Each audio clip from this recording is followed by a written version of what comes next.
like oven fries. I did like, these are kind of the same oven fries I did in the Zoom class, but we're gonna make a different type of aioli. They're like a really crisp, easy way to make potatoes, and it's like, yeah, it's pretty fast. You can make them in like 20 minutes-ish.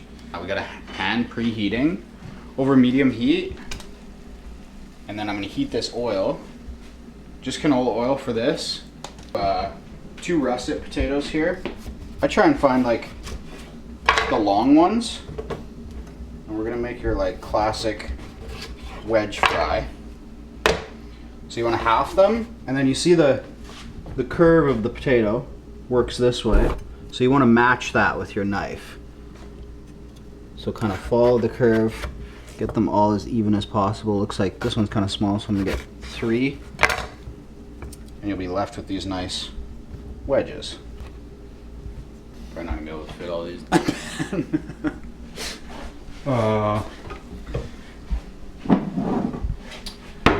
So I forgot there's 2 of us eating, so I'm just gonna go ahead and switch this pan. Fuck. A little more wedges than I expected. These things happen. This is cooking. And then so I've the oven preheated to 350. We're gonna start them in the pan, finish them in the oven, and you can chop up some scallion. I like a lot in this because all we're putting on the fries is salt, pepper, and scallion. So I really go heavy on the scallion, and we'll do these right at the end. We'll toss them in some hot butter and scallion. I find when you cut them really thin, if you do them this way, they become all crisp, and you don't get that like nice potatoy center. So I like to cut them a little bit thicker for this method. Also, just less prep. Like you have to make way less cuts that way. You can kind of roughly do it. Fuck. I can't wait till we move because I'll have a stove that works. All right then. No problem. Okay, so I just put them in the oil.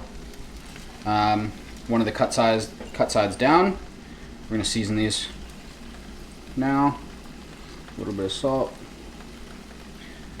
And we're gonna season them again at the end. So don't worry if you don't end up seasoning them enough yet. Potatoes take a lot of salt. I think everyone kind of knows that. All the best fries are salty. Yeah, I just flip these, so they've got a little bit of color to them, but they're gonna pick up more color in the oven. So once you flip them, give them like a minute on the other side, and then we're just gonna finish them in the oven. About 350, check them like every 5 minutes or so, and we just want them to be cooked through. They'll pick up a little bit more color and get a little bit more crisp in the oven. So I'm gonna use a blender, because I don't really feel like doing it by hand. But if you don't have a blender, you can absolutely do it by hand. When we get to the emulsification portion, I'll explain kind of how to do it. Fucking immediately broke. Don't film that. I don't know. 3 yolks.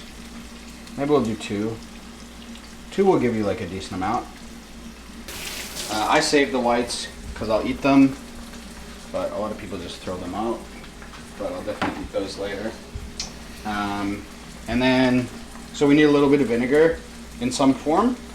I'm going to use a little bit of cider vinegar.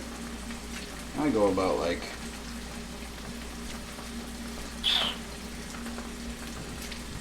a tablespoon or so. And then you also need, you don't need this because eggs are a really good binder on their own, but mustard does help, or mustard powder. Is like a really good binder. So I'm just gonna use a touch of Dijon, not maybe a teaspoon or half a tablespoon, somewhere around there. And then this is my secret ingredient I'm gonna use. This is MSG, and it's, if you've ever had like Kewpie mayo, which is Japanese style mayo, they use MSG, and that's like my favorite type of mayo. So I'm gonna use a little bit of MSG in here. You can buy this from like any Asian grocery stores, and it has a really bad reputation, but it's not that bad for you. It's like, it's naturally occurring in a lot of foods, and for some reason in the 80s it got this really bad reputation for like making people sick, and that just wasn't the case. Turns out it was like probably celiac disease, we know now, that food was making so many people sick. But MSG occurs naturally in fermented foods, tomatoes, dry aged stuff. So don't be scared of it. I'm gonna season with a little bit of salt as well. And I'm gonna go no pepper in this because I just want it to look kind of solid in one color. And you need some sort of oil to make this into a mayo when we start the emulsification. And I personally want to make it green and make it look cool, and I also want to give it some flavor. So I took the canola oil that I was going to use. This might even be more than I need, or if it's not enough, I'll just use some more canola oil, but this is just canola oil. I blended it on high for about 2 minutes with cilantro, just the tops of a whole bunch of cilantro. And then I strained it once through a fine mesh strainer. You can see there's like a little bit, it's not fully strained. If you want to really strain it, I'm moving right now, so I didn't want to figure out where I packed my cheesecloth, but ideally you would put this in cheesecloth, let it sit over something for 12 hours, and you'll have this perfect cilantro oil that's just, and you can do it with any herb. You can do, if you don't like cilantro, you can use parsley or whatever you want. We are going to start the emulsification. When you start it, it's important to go pretty slow.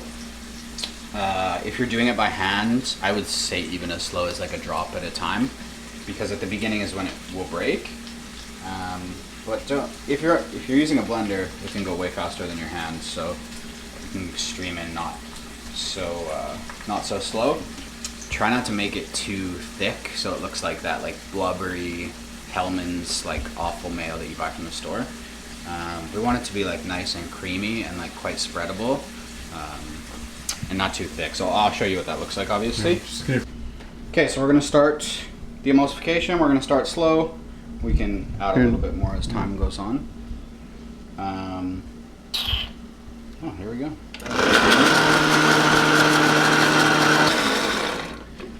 So I'll check kind of every little bit to see if the texture is thick enough for me. This is not quite thick enough, so we're gonna add some more, but the emulsification looks good. There's no break, so we can just keep going. So there we go. You can see it's like got a mayo consistency. If you like it thicker, feel free to just keep adding oil. The more oil you add, the thicker that it gets. I like it a little bit looser. But yeah, tastes good. Check your seasoning. Obviously right now, the thing with when you add that much oil is sometimes it can really throw off your salt, so you end up needing a fair bit more. So we're gonna add a little bit of salt to that. I also would like a little bit more acid in it now that I've tasted how much oil I added. So I'm gonna add a little bit more acid. I got a lime, I'm gonna use, I know I used vinegar before, but I'll throw a little lime in there. And the great thing is you can always add more liquid to it after the fact, and do it while it's still in the blender while you're still doing this, because then if it gets really runny by you adding liquid, you can add some more oil. We're ready to go. Okay, I just pulled them out of the oven.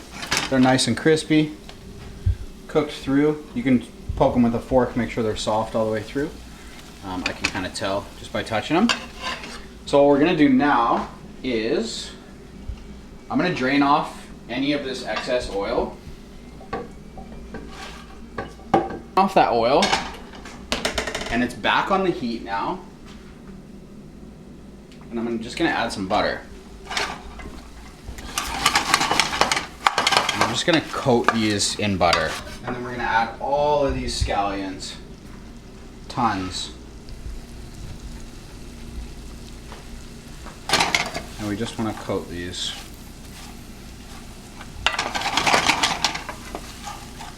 Just try and get both sides to pick up some of that butter flavor. And that's it, we're gonna plate now. And make sure we get all these just lightly cooked scallions on top. Just to give it a little bit more depth, we're gonna put a little chili oil just on this aioli.